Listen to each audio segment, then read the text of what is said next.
گزارے کیسے زندگی، آؤ علماء سے پوچھ لیں، آئے جو مشکل پیش کوئی، آؤ علماء سے پوچھ لیں۔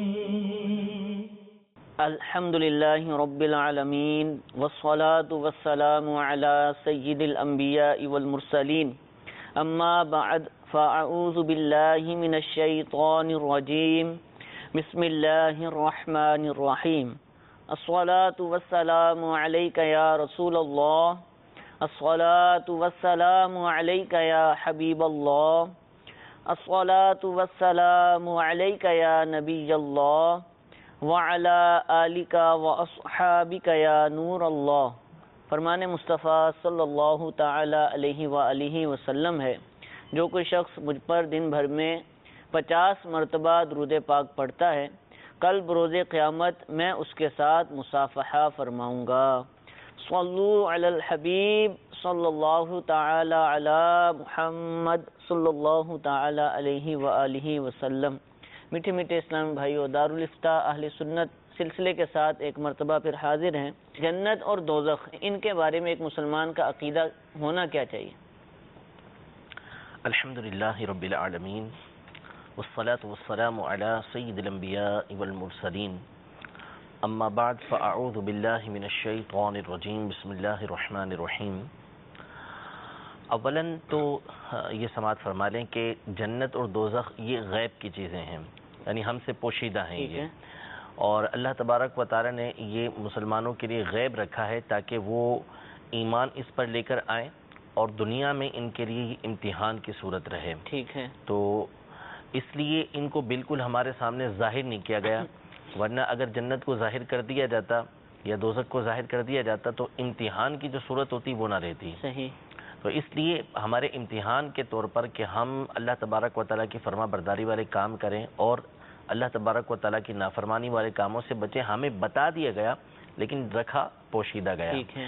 تو جنت اور دوزخ یہ اللہ تبارک و تعالیٰ کے بنائے ہوئے دو مقامات ہیں، اور اللہ تبارک و تعالیٰ نے آخرت میں یہ دو مقامات جو بندے ہیں انسان اور جنات ان کے لیے یہ تیار کیے ہیں، جو مکلف ہیں ان کے لیے یہ مقامات ہیں، جنات ہیں انسان ہیں۔ جو جنت ہے اس میں خاص جنت جو ہے وہ انسانوں کے لیے ہے، باقی رہے جنات جو نیک جنات ہیں تو ان کے حوالے سے جو جمہور علماء کا قول ہے وہ یہ ہے کہ جنت سے متصل مقاموں کا اعراف کے نام سے، صحیح، تو وہ اس میں رہیں گے اور وہاں سے وہ جنت میں سیر کرنے کے لیے آ سکیں گے، یعنی باقاعدہ وہ نہیں ہوگا، باقاعدہ یہ مسلمان جو انسان ہیں، جو مومن انسان ہیں ان کے لیے ہوں گے۔ یوں کہہ سکتے کہ ان کی وہ جنت الگ جنت ہے اور عام نہیں، اس کو آراف سے ہی تعبیر کیا ہے تو ہم اس کو آراف ہی کہیں گے۔ اور جو دوزخ ہے، جہنم ہے، تو وہ ظاہر اس میں جو کفار ہیں چاہے وہ انسان ہو جنات ہوں، بہر صورت انہوں نے اس میں رہنا ہے، اور اسی طرح جو فاسقین ہیں اور اللہ تبارک و تعالیٰ نے اپنے خاص فضل و کرم سے ان کو بلا حساب و کتاب نہ بخشا ہے اور ان کو ان کے گناہوں کی وجہ سے عذاب ہوا تو ایک مخصوص مدت تک اس جہنم کے اندر رہنا ہے۔ تو یہ دو مقام ہیں جو آخرت میں مقرر ہیں۔ تو اولاً تو یہ اس عقیدہ ہے اس حوالے سے کہ جنت اللہ تبارک و تعالیٰ کے انعامات کا اور اللہ تبارک و تعالیٰ کی تیار کردہ نعمتوں کا ایک مقام ہے، جس کے بارے میں حدیث پاک میں یہ ارشاد فرمایا کہ اس میں اللہ تبارک و تعالیٰ نے وہ نعمتیں تیار کر رکھی ہیں اپنے نیک بندوں کے لیے کہ جس کو نہ کسی آنکھ نے دیکھا، نہ کسی کان نے سنا اور نہ کسی دل میں اس کا خیال گزرا۔ سبحان اللہ۔ یعنی ایک آنکھوں سے دیکھنا بھی اور دوسرا کانوں سے سننا بھی، یہ تو ہے ہی نہیں کہ وہ میں عرض کرتا ہوں آگے کہ کچھ اس سے افراد مستثنی ہیں، لیکن ساتھ ہی ساتھ بندے کی جو سوچ ہوتی ہے، بندہ اپنے دل کے اندر طرح طرح کی نعمتوں کا تصور کرتا ہے، یعنی خواب بھی بعض اوقات پالتا ہے کہ فلاں نعمت ہونی چاہیے، فلاں نعمت ہونی چاہیے، اور ایسی نعمتوں کے بارے میں بھی سوچتا ہے کہ جن کا دنیا میں فی الوقت وجود نہیں ہے، لیکن اس کی خواہش ہوتی ہے کہ یہ چیز ہو اس کے پاس۔ لیکن جو جنت کے اندر اللہ تبارک و تعالی نے بندے کے لیے نعمتیں تیار کر رکھی ہیں، وہ ایسی نعمتیں ہیں کہ بندے کا جو دل ہے، جو ذہن ہے، دماغ ہے، اس میں اس کا خیال بھی نہیں آتا، خیال آ ہی نہیں سکتا۔ اور یہاں تک علماء نے ارشاد فرمایا کہ قرآن و حدیث میں جو جنت کی نعمتیں بیان کی گئی ہیں، جنت کے بارے میں بتایا گیا ہے، جنت کی نعمتیں صرف اور صرف بطور مثال ہیں، یعنی سمجھانے کے لیے یہ چیزیں بتائی گئی ہیں، ورنہ حقیقت یہ ہے کہ دنیا کے اندر مکمل طور پر جنت کی نعمتوں کو سمجھانا بھی یہ انسان کے بس میں نہیں ہے کہ وہ جنت کی نعمتوں کو مکمل طور پر سمجھ سکے۔ تو اس لیے جو قرآن و حدیث کے اندر نعمتوں کو بیان کیا گیا ہے اس میں صرف اور صرف بطور مثال ان چیزوں کو بیان کیا گیا ہے۔ البتہ یہاں چند افراد مستثنیٰ ہیں کہ ویسے عام لوگ جو ہیں ان کے بارے میں تو یہی ہے کہ انہوں نے نہ دیکھا نہ سنا نہ ان کے دل میں خیال گزرا، لیکن چند افراد وہ مستثنیٰ ہیں کہ جن کو اللہ تبارک و تعالی نے دنیا میں یہ نعمتیں دکھا دیں۔ ٹھیک ہے، تو خاص طور پر ہمارے آقا و مولا مدینے والے مصطفیٰ صلی اللہ تعالیٰ علیہ وآلہ وسلم کی ذات گرامی کے آپ علیہ الصلوۃ والسلام کو جنت کی نعمتیں دکھائی بھی گئیں اور دنیا میں بھی دکھائی گئیں اور بالخصوص معراج میں بھی دکھائی گئیں۔ ٹھیک ہے، اسی طرح دوزخ کا معاملہ ہے کہ دوزخ میں بھی طرح طرح کے عذابات تیار کر رکھے ہیں کہ جو اللہ تبارک و تعالیٰ کے قہر اور جلال کا مظہر ہیں، لیکن دوزخ کے عذاب کے بارے میں بھی یہی ہے کہ حقیقتاً جو اس کا عذاب ہے وہ اللہ تبارک و تعالیٰ ہی جانتا ہے، یا اس نے جو اپنے حبیب صلی اللہ تعالیٰ علیہ وسلم کو دکھایا ہے تو وہ جانتے ہیں۔ ٹھیک ہے، اور بہت عذابات اس کے بیان ہوئے ہیں۔ تو اب یہ چونکہ عقائد سے تو متعلق نہیں ہے، یوں عقائد سے متعلق نہیں ہے کہ جنت کی ساری نعمتیں اور دوزخ کے حوالے سے جو عذابات ہیں وہ بیان کر سکیں، ٹھیک ہے، یہ مشکل ہے۔ صحیح، تو یعنی وہ عقائد سے تعلق نہیں رکھتی۔ اصل عقیدہ جو ہمارا تعلق رکھتا ہے یہاں پر جو بحث ہے وہ یہ ہے کہ جنت اور دوزخ کے بارے میں ہم نے عقیدہ کیا رکھنا ہے۔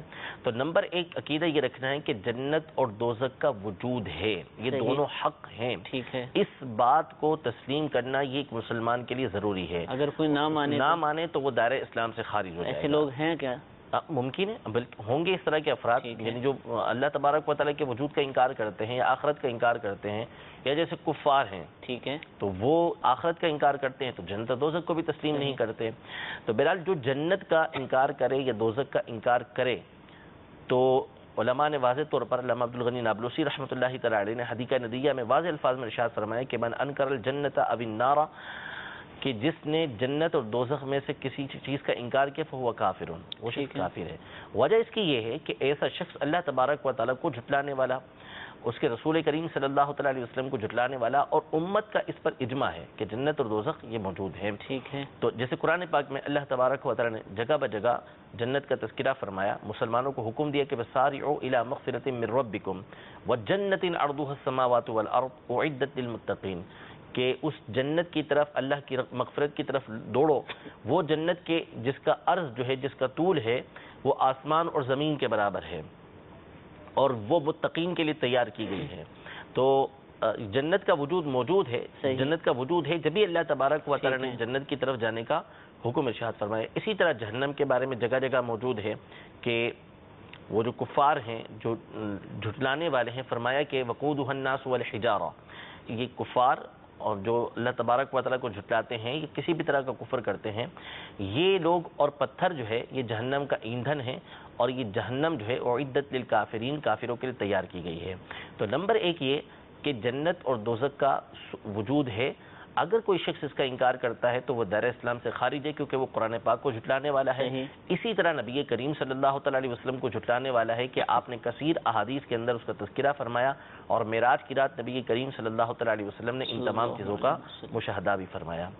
اور دوسرا عقیدہ اس حوالے سے جو بنیادی ہے وہ یہ ہے، جو اہل سنت کا عقیدہ ہے، نظریہ ہے، وہ یہ ہے کہ جنت اور دوزخ تیار ہوئے ہزارہ سال ہو چکے ہیں، ٹھیک ہے، یعنی وہ تیار کی جا چکی ہے، اور یہ عقیدہ نہیں ہے ہمارا کہ وہ قیامت کے دن تیار کی جائے گی۔ اچھا، قرآن و حدیث میں اس بات کا ثبوت موجود ہے کہ جنت تیار کی پہلے جا سے چکی ہے۔ موجود ہے۔ جیسے مثال کے طور پر یہی آیت تو اعدت للمتقین، ٹھیک ہے، کہ متقین کے لیے، پرہیزگاروں کے لیے جنت کو تیار کیا گیا، اور جہنم کے بارے میں فرمایا اعدت للکافرین، کہ وہ کافروں کے لیے تیار کر دی گئی ہے۔ ٹھیک ہے، تو یہ قرآن پاک میں ماضی کے صیغے ہیں، بتایا کہ تیار کی جا چکی ہیں۔ اسی طرح معراج کی رات جب نبی کریم صلی اللہ تعالیٰ علیہ وسلم اللہ تبارک و تعالیٰ کی بارگاہ میں حاضر ہوئے تو آپ نے جو نشانیاں دیکھی ان میں سے جنت اور دوزخ کو آپ نے ملاحظہ فرمایا، وہ موجود تھیں جبھی تو ملاحظہ فرمایا علیہ الصلوۃ والسلام نے۔ اسی طرح حضرت آدم علیہ نبینا علیہ الصلوۃ والسلام اور حضرت سیدتنا حوا رضی اللہ تعالیٰ عنہا، یہ آپ دونوں جنت کے اندر ہی رہتے تھے ابتدا کے اندر، جس کا تذکرہ قرآن پاک کے اندر موجود ہے۔ وَقُلْنَا يَا آدَمُ اسْكُنْ أَنْتَ وَزَوْجُكَ الْجَنَّةَ، ہم نے کہا اے آدم تم اور تمہاری جو اہلیہ ہے وہ دونوں جنت کے اندر رہو. ٹھیک ہے. تو جنت میں وہ رہتے تھے، پھر اس کے بعد ان کو جنت سے زمین پر بھیجا گیا. تو جنت کا وجود تھا جبھی اس کے اندر رہتے تھے. تو اس لیے اہل سنت کا یہ عقیدہ ہے کہ جنت اور دوزخ یہ تیار کی جا چکی ہیں. ایسا نہیں ہوگا کہ کل بروز قیامت جا کے یہ تیار کی جائے. ٹھیک ہے. اور یہ یعنی دائمی ہیں یا مستقل رہیں گی یا ختم ہو جائے گی کہ وقت آئے گا؟ یہ تو واضح الفاظ میں قرآن پاک میں ہے کہ دونوں گروہ کے بارے میں کہ جو مسلمان ہیں جو دنیا سے ایمان کی حالت میں دنیا سے رخصت ہوا اور اللہ تبارک و تعالی نے اس کو جنت میں داخل فرمایا، تو اس کے لیے الفاظ واضح ہیں کہ والذین آمنوا وعملوا الصالحات اولئک اصحاب الجنت هم فیہا خالدون، کہ جو ایمان والے ہیں اور نیک عمل کرتے ہیں تو یہ جنتی ہیں اور ہمیشہ ہمیشہ اس میں رہیں گے. اور جو دوزخ والے ہیں، جہنم والے ہیں، جو کفار ہیں، انہوں نے تو ہمیشہ وہیں رہنا ہے. اور جو فاسقین ہیں کہ دنیا سے اپنے ایمان کو سلامت لے کر گئے لیکن اپنے گناہوں کی وجہ سے اللہ تبارک و تعالی نے ان کے گناہوں کی وجہ سے اللہ تبارک و تعالی نے ان کو جہنم کی سزا دی، تو سزا پانے کے بعد پھر یہ جنت کے اندر داخل ہوں گے اور یہ بھی ہمیشہ ہمیشہ جنت میں رہیں گے، لیکن کفار ہمیشہ کے لیے جہنم کے اندر رہیں گے. جب یہ دونوں گروہ جہنمی اور جنت والے جہنم میں چلے جائیں گے اور جنت والے جنت میں چلے جائیں گے، تو جو موت ہے اس کو مینڈھے کی صورت میں لایا جائے گا. اسرائیل علیہ السلام کو نہیں بلکہ موت جو ہم پر طاری ہوتی ہے کہ جس سے زندگی ختم ہو جاتی ہے، تو اس کو ایک جسم دیا جائے گا، مینڈھا بنایا جائے گا اور اس کو کاٹ دیا جائے گا اور اعلان ہوگا کہ جنتی جنت میں رہیں گے اور جہنمی جہنم میں رہیں گے. اب موت بھی نہیں ہوگی اور جنت اور دوزخ اپنی جگہ پر ہمیشہ ہمیشہ یہ قائم رہیں گے. اللہ تعالیٰ ہمیں اپنی رحمت کے مقام میں رکھے. حضور آپ نے فرمایا کہ جنت غائب ہے، اس کا عقیدہ رکھنا ضروری ہے، لیکن ہم واقعات پڑھتے ہیں، سنتے ہیں، بیان کرتے ہیں کہ خواب میں فلاں کو جنت کا دیدار ہوا، مرنے کے بعد اپنے رشتہ داروں کو اچھی حالت میں دیکھا. تو اب یہ بھی تو نظر آ رہا ہے نا، جو خواب دیکھ رہا ہے اس کو بھی جنت کے معاملات نظر آتے ہیں. یہ کیا کہہ رہا ہے؟ جی میں نے عرض کیا کہ عمومی طور پر یہی ہے، لیکن بعض اوقات ایسا ہوتا ہے کہ بزرگوں کو دکھا دیا جاتا ہے. صحیح. جنت کی حور غائب ہے لیکن بعض بزرگوں کے واقعات اس طرح موجود ہیں کہ دکھائے گئے ان کو. تو یہ عمومی اعتبار سے یہ قاعدہ ہے. البتہ بعض افراد اس سے مستثنا ہیں کہ جن کو یہ زیارتیں کروائی گئیں. موسیٰ علیہ السلام کو زیارت کروائی گئی، بہت سے ایسے انبیاء ہیں کہ جن کو زیارت کروائی گئی اور اولیاء ایسے ہیں. تو عمومی اعتبار سے یہ قاعدہ ہے کہ وہ غیب ہیں، ورنہ ایسا ہو سکتا ہے کہ اللہ تبارک و تعالی اپنے نیک بندوں کو یا جس پر بھی اللہ تبارک و تعالی کرم فرمانا چاہے اس کو دکھا دیں. اور یہ ضروری نہیں کہ جو خواب کے اندر دیکھا ہے تو وہ جنت ہی کے اندر دیکھا ہو. ممکن ہے کہ وہ ایک ایسا مقام ہو جو جنت کی کھڑکیاں جیسے مثال کے طور پر باغ قبر کے اندر کھول دیا جائے گا تو ممکن ہے کہ اس باغ کے اندر دیکھا ہو، لیکن وہ بھی غیب ہی ہے. لیکن اللہ تبارک و تعالی جس پر یہ واضح کرنا چاہے وہ واضح کر سکتا ہے. اس کی شان اور اس کی قدرت سے کوئی چیز دور نہیں ہے. ٹھیک ہے. اچھا حضور، جنت کے بارے میں عقیدہ رکھنا تو ضروری ہے. کوئی اگر اس کی نعمتوں کی توہین کرے، جیسے عموماً لوگ جو ہے حوروں کا مذاق اڑاتے ہیں، اس طرح کی چیزوں کا مذاق اڑایا جاتا ہے، یا اسی طرح دوزخ کو بہت ہلکا جانے، بولے کہ دوزخ میں چلے گئے تو اللہ تعالیٰ راضی ہے تو کوئی مسئلہ نہیں ہے. اس طرح کے باتیں کرنا، ان کی نعمتوں کی یا دوزخ کے عذاب کو ہلکا جاننا، اس کے بارے میں بھی کوئی حکم ہے؟ دیکھیں، ایک ہے جو آپ نے فرمایا کہ دوزخ میں بھی چلے گئے اللہ تعالیٰ راضی ہے، یہ ایک الگ جملہ ہے. اور ویسے عمومی اعتبار سے میں عرض کر دوں کہ جنت اور دوزخ ایک چیز ہے کہ جس کی اہمیت رب العزت جل و علا بیان کرے. یعنی اللہ تبارک و تعالی جو خالق و مالک ہے وہ اگر کسی چیز کی اہمیت اور عظمت کو بیان کر رہا ہے اور پھر اس کے بعد آپ اس کا مذاق اڑاتے ہیں یا آپ اس کی توہین کرتے ہیں، تو اس کا مطلب ہے کہ آپ اللہ تبارک و تعالی کی معظم شے کو، اللہ تعالی نے جس کو تعظیم بخشی ہے، اللہ تبارک و تعالی نے جس کو معظم بنایا ہے، آپ اس کا مذاق اڑا رہے ہیں. تو جنت کا مذاق اڑانے کا مطلب یہ ہوا، جنت کی نعمتوں کا مذاق اڑانے کا مطلب یہ ہوا کہ اللہ تبارک و تعالی ان کو تعظیم دے، اللہ تبارک و تعالی ان کی اہمیت بیان کرے اور آپ مذاق اڑا کے اس کی اہمیت کو گھٹا دیں. تو ایسے افراد نعوذ باللہ جو اس طرح کی گفتگو کرتے ہیں وہ اگر جنت کی نعمتوں کا مذاق اڑائیں گے تو دائرہ اسلام سے خارج ہو جائیں گے، کیونکہ یہ توہین کرنا، یہ مذاق اڑانا گویا کہ اللہ تبارک و تعالی کی معظم اشیاء کا، جن چیزوں کی اہمیت رب تبارک و تعالی بیان کر رہا ہے اس کا وہ مذاق اڑا رہے ہیں. اسی طرح جو جہنم کا عذاب ہے، دوزخ کا جو عذاب ہے، اس کی اہمیت اور اس کی شدت کو کہ کتنی شدت والی ہے، اس کا بیان اللہ تبارک و تعالی نے فرمایا قرآن میں فرمایا، احادیث کے ذریعے نبی کریم صلی اللہ تعالی علیہ وسلم کے ذریعے بیان کیا گیا. تو اب اگر کوئی جہنم کا مذاق اڑا رہا ہے اور اس کے عذاب کو ہلکا جان رہا ہے تو اس کا مطلب ہے کہ جس چیز کو اللہ تبارک و تعالی شدید فرما رہا ہے آپ اس کو ہلکا لے رہے ہیں. آپ کے نزدیک وہ کمتر ہو گئی جو اللہ تبارک و تعالیٰ کے نزدیک اہمیت والی ہے، اور آپ اس کا مذاق اڑا رہے ہیں تو اس کا مطلب ہے کہ توہین ہوئی اور یہ دائرہ اسلام سے بندے کو خارج کر دے گی. جہاں تک رہا یہ معاملہ کہ اللہ تبارک و تعالیٰ راضی ہے تو جہنم میں رہیں گے، اصل میں دیکھیں پناہ مانگنی چاہیے. ٹھیک ہے، اللہ تبارک و تعالیٰ کی پناہ مانگنی چاہیے ان تمام چیزوں سے. نبی کریم صلی اللہ تعالیٰ علیہ وسلم مختلف چیزوں سے پناہ طلب کرتے رہے ہیں. اب اللہ تبارک و تعالیٰ راضی ہے تو جہنم میں جو ہے وہ چلے جائیں. ایسے بعض بزرگوں کے اقوال ہیں لیکن وہ بزرگ ہوا کرتے تھے. ٹھیک ہے، ان کی زندگی اسی چیز سے تعبیر تھی. صحیح، یعنی ان کی زندگی کو، ان کے حالات کو دیکھا جائے تو وہ یوں نہیں کہتے تھے کہ ہمیں جہنم میں ڈال دیا جائے، بلکہ ایسے الفاظ ہیں کہ اگر ان کو کہا جائے اللہ تبارک و تعالیٰ کا حکم ہو کہ جہنم میں جاؤ تو وہ فوراً چلے جائیں گے. کیوں؟ اس لیے کہ اللہ تبارک و تعالیٰ کا حکم ہے. ٹھیک ہے، وہ یہ نہیں کہتے تھے کہ ہمیں جہنم میں ڈال دیا جائے. اور ان کا جو مقصود اصلی ہوتا تھا وہ یہ ہوتا تھا کہ اللہ تبارک و تعالیٰ ہم سے راضی رہے. صحیح، اب وہ جس حال میں بھی رکھے ہم اس پر راضی ہیں. ان کا مقصود یہ نہیں ہوتا تھا کہ ہمیں جہنم میں ڈال دیا جائے. وہ صرف اس بات کو بیان کرنا چاہتے تھے کہ ہم اللہ تبارک و تعالیٰ سے ہر حال کے اندر راضی ہیں. صحیح، لیکن وہ ان کی زندگیاں تھیں، ان کے جو حالات تھے وہ ایسے تھے. اب آج کا کوئی اٹھ کے جو ہے جس کی زندگی اللہ تبارک و تعالیٰ کی نافرمانی سے بھری ہوئی ہے، اللہ تبارک و تعالیٰ کی رضا اس کے اندر ہے کہ آپ نماز پڑھیں، نماز اس نے پڑھنی نہیں ہے. اللہ تبارک و تعالیٰ کی رضا اس کے اندر ہے کہ آپ نیک کام کریں، برائیوں سے بچیں، آپ نبی کریم صلی اللہ تعالیٰ علیہ وسلم کے طریقہ کار پہ چلیں. وہ آپ سے چلا نہیں جاتا، آپ سے وہ کام ہو نہیں رہے اللہ تبارک و تعالیٰ کی رضا والے. آپ کو بتایا جائے تو آپ اس کا مذاق اڑائیں، لیکن پھر اس کے بعد آپ کہیں کہ ایسا ہم کر لیں گے تو پھر یہ کھلا تضاد ہے.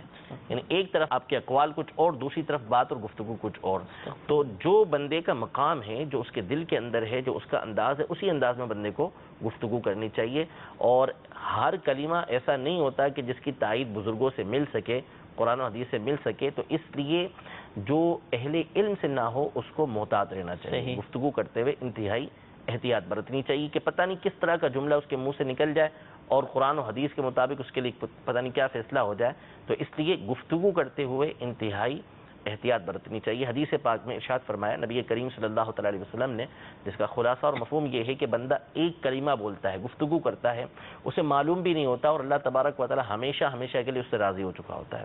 اور بعض اوقات بندہ کوئی کلمہ بولتا ہے اور اسے معلوم نہیں ہوتا کہ میں کیا بول رہا ہوں، اور نتیجہ یہ نکلتا ہے کہ اللہ تبارک و تعالی ہمیشہ ہمیشہ کے لیے اس سے ناراض ہو چکا ہوتا ہے. تو اس لیے گفتگو کرتے ہوئے انتہائی احتیاط برتنی چاہیے. جزاک اللہ. حضور دیدار الہی سے بھی متعلق عقیدہ ارشاد فرما دیں، پھر کچھ کالز ہم شامل کرتے ہیں. دیدار الہی سے متعلق بنیادی اعتبار سے دو اس کے پہلو ہیں، ایک ہے دنیا اور ایک ہے آخرت. ٹھیک ہے، جو آخرت کا دیدار ہے اس سے پہلے دنیا کے حوالے سے سن لیتے ہیں. دنیا کے اندر جو دیدار ہے اس کی پھر دو قسمیں ہیں. ایک دیدار ہے جاگتی آنکھوں کے ساتھ کرنا دنیا میں، اور ایک دیدار ہے کہ جو قلب کی آنکھوں سے خواب کے اندر کرنا. ٹھیک ہے، تو جو سر کی آنکھیں ہیں، جاگتی آنکھیں ہیں، ان سے دیدار کرنا دنیا میں یہ صرف ہمارے آقا و مولا مدینے والے مصطفیٰ صلی اللہ تعالیٰ علیہ وسلم کا خاصہ ہے کہ آپ علیہ الصلوۃ والسلام ہی ہیں کہ جن کو اللہ تبارک و تعالیٰ نے یہ نعمت عطا فرمائی ہے. اور جو قلب کی آنکھوں سے دیدار ہے وہ دنیا میں دوسروں کو بھی ہو سکتا ہے. امام اعظم ابو حنیفہ رضی اللہ تعالیٰ عنہ کے حوالے سے یہ منقول ہے آپ کے حالات میں کہ آپ نے 100 مرتبہ خواب میں اللہ تبارک و تعالیٰ کا دیدار کیا. سبحان اللہ. اور آخرت کا معاملہ تو آخرت میں ہر سنی مسلمان کے لیے ممکن بلکہ واقع ہوگا. قرآن پاک میں سورہ قیامہ میں اللہ تبارک و تعالیٰ ارشاد فرماتا ہے وجوہ یومئذ ناظرہ الی ربها ناظرہ، کہ کچھ چہرے ہوں گے کہ جو تر و تازہ ہوں گے اور اپنے رب عز و جل کو دیکھ رہے ہوں گے، اس کا دیدار کر رہے ہوں گے.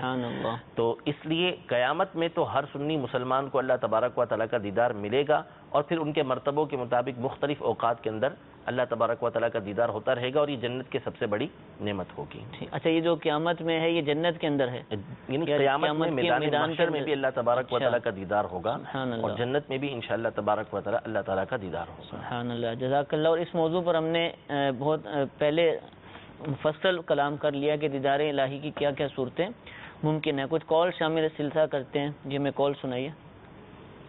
السلام علیکم ورحمۃ اللہ وبرکاتہ. وعلیکم السلام ورحمۃ اللہ وبرکاتہ. عذاب قبر حق ہے